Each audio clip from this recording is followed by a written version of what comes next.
So we want to look at trading as a business. It's something which many people consider, but they don't actually know the ways in which to do it.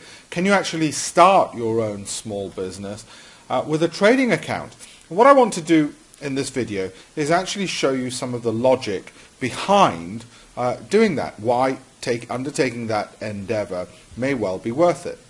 So first of all, we start off with, let's say we've got our beautiful and exact, our simple, intuitive and elegant trading buy and sell signals. So we have these algorithmically generated where we know when to sell or when to buy and when to exit our trades. We know it's easy to use, clear and concise. But what if we want to go beyond just doing that for our own account and maybe, as I say, converting that into a full-blown business? How would that happen? How do we go about doing that?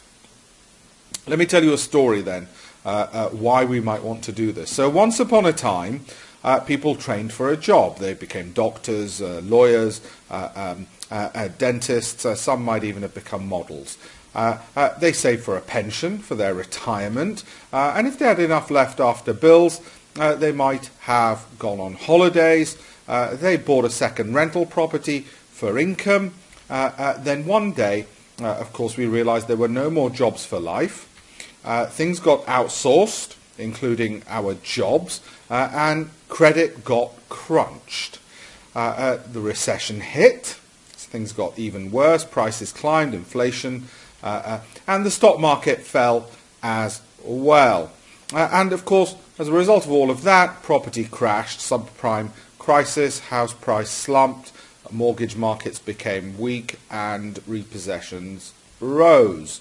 And then on top of all of that, austerity hit, so it felt a bit like we were in the middle of a war.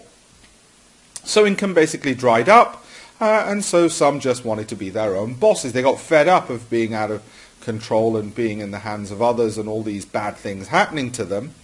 So what then are your chances of succeeding in business as a trader, let alone any other business? Let's just look at some of the survival rates and why trading might actually be a good business to be in. These are the long-term survival rates for businesses. And as you can see, as time progresses, and if you'd started a business in 1994, as time progresses, only 25% of those businesses from 94 were still alive in 2010. So your survival rates were pretty poor for most businesses. And businesses are a little less likely to survive in the sense that in 1995, 50% of businesses survived 5 years. In 2005, less than 50% survived 5 years. So you weren't really keen on being in business despite all these awful things happening to you if you were an employee. So what do we then look at? And which are the worst businesses? Well, actually, independent restaurants were pretty likely to fail. So were direct sales, consulting and business services, and retail stores. Well, thankfully, trading is none of those. And what were the causes of failure, which don't actually exist in trading? Well, first of all, costs, staff costs. Luckily, with trading, you don't have that because you're the only person. Costs such as marketing, costs such as infrastructure, costs in all these three things were likely to lead you to fail. Well, again, with trading, you don't have those problems.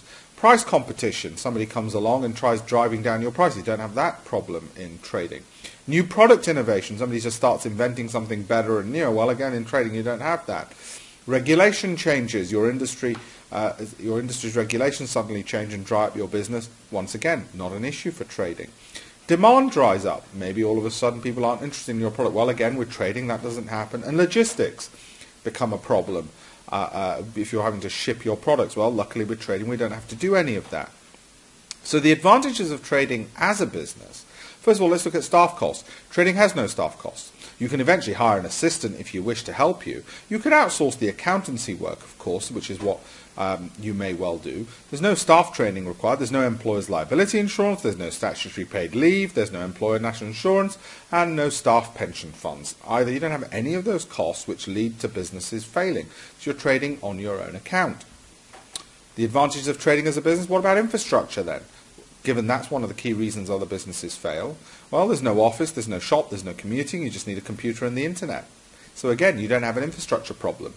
What about marketing costs? Another key reason why other businesses fail. There's no marketing costs. There's no blogs and social media to worry about. There's no adverts, no business cards, no Google AdWords, no shop. Because you don't need to market. The market is efficient. You just go buy and sell the FTSE 100 or dollar, yen, or whatever else it is you're trading. The advantage of trading as a business, no price competitors. There's no somebody going to come in from China and outprice you. There's no foreign low-cost provider of your product. There's no price competitor next door.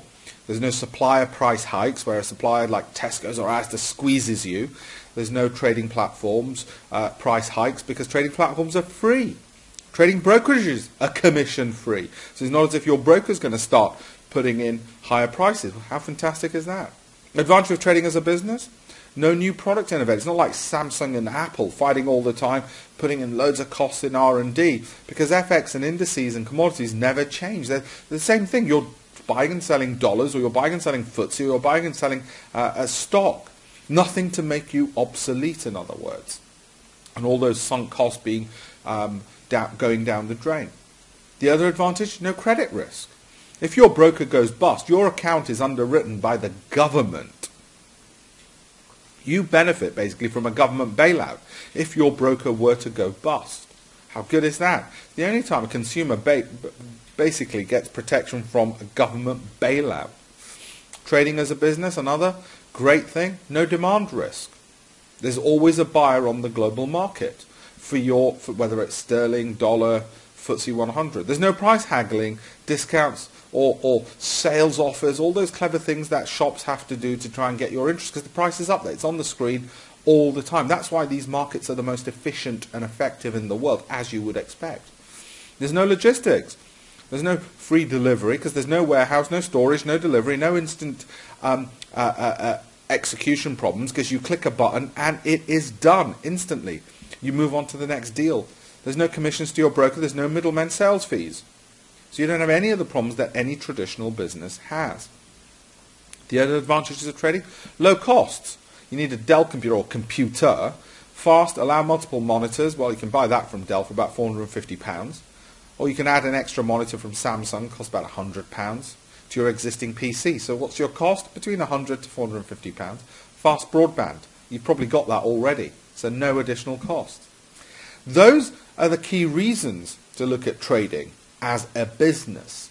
In a separate video, I'm going to discuss, okay, well, how much can we potentially earn from it as a business? Now that we've seen that compared to most businesses, actually compared to all businesses, it's a damn good business to be in, the next issue arises, okay, how do we now convert that into generating income, and how much can we generate in income as a business?